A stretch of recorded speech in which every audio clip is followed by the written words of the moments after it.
اعوذ باللہ من الشیطان الرجیم بسم اللہ الرحمن الرحیم شہر رمضان الذی انزل فیہ القرآن۔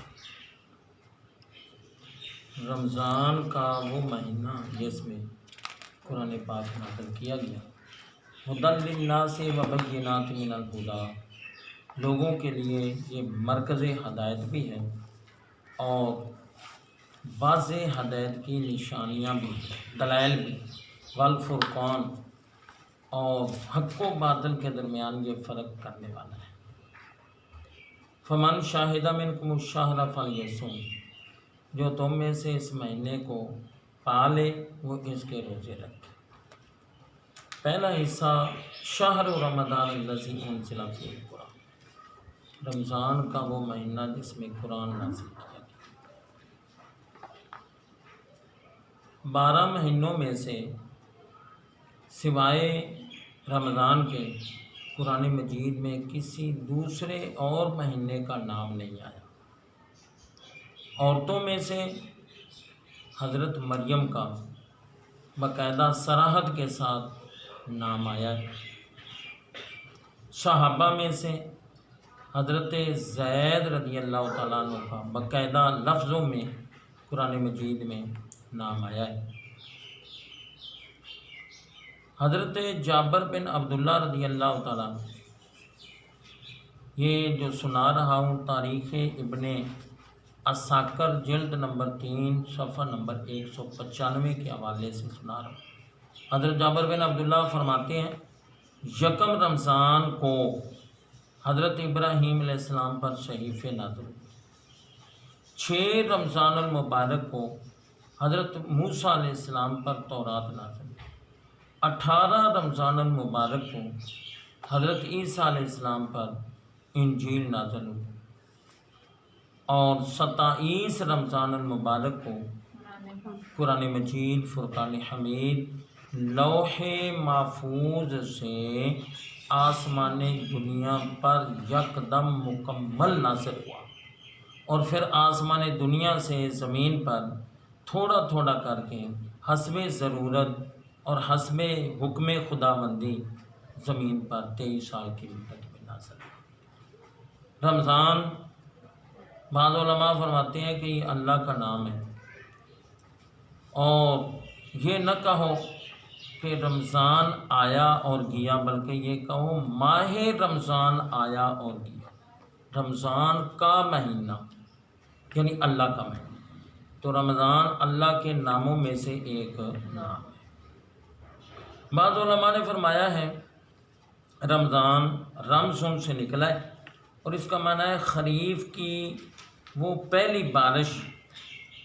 جب بھی کچھ عرصے کے بعد بارش پہلی ہوتی ہے نا بیٹا، تو وہ گرد و غبار آلودگی وغیرہ دور کر دیتی ہے۔ تو عربی میں خریف کی وہ بارش جو پہلی مرتبہ ہو اس کو رمض کہتے ہیں۔ جس طرح وہ گرد و غبار اور آلودگی کو دور کر دیتی ہے، یہ ماہ رمضان بندوں کے گناہوں کی آلودگی کو بندوں سے دور کر دیتا ہے۔ ایک رمض کا معنی ہے تیز دھوپ،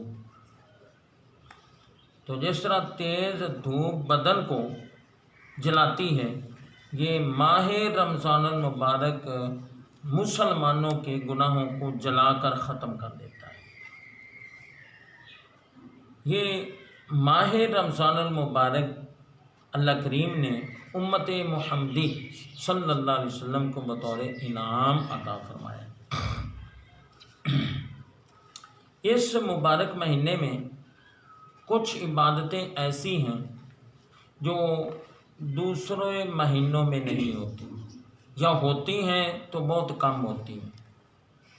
مثلا نماز تراویح صرف ماہ رمضان المبارک میں ہے، نماز وتر با جماعت صرف ماہ رمضان المبارک میں ہے۔ جتنی کثرت کے ساتھ تلاوت رمضان المبارک میں ہوتی ہے اتنی کسی اور مہینے میں نہیں ہوتی۔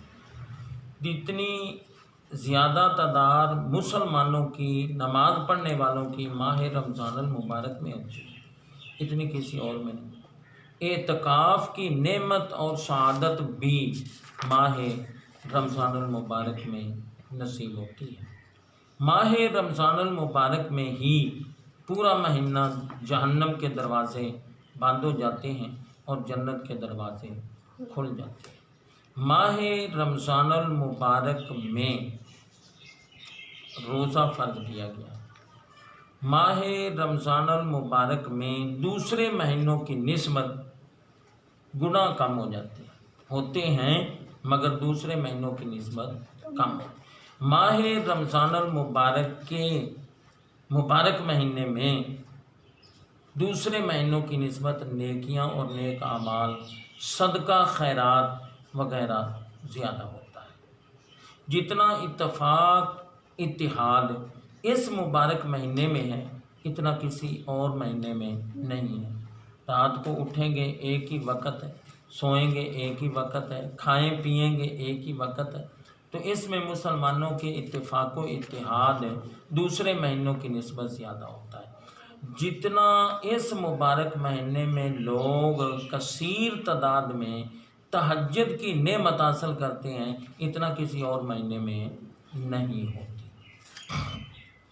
یہ تو بیٹا عام خصوصیات میں نے عرض کر دی ہیں، مگر ایک خصوصیت ایسی ہے جو صرف اور صرف پاکستان کے مسلمانوں کو رمضان المبارک کے حوالے سے نصیب ہوئی ہے، اور وہ ہے قیام پاکستان۔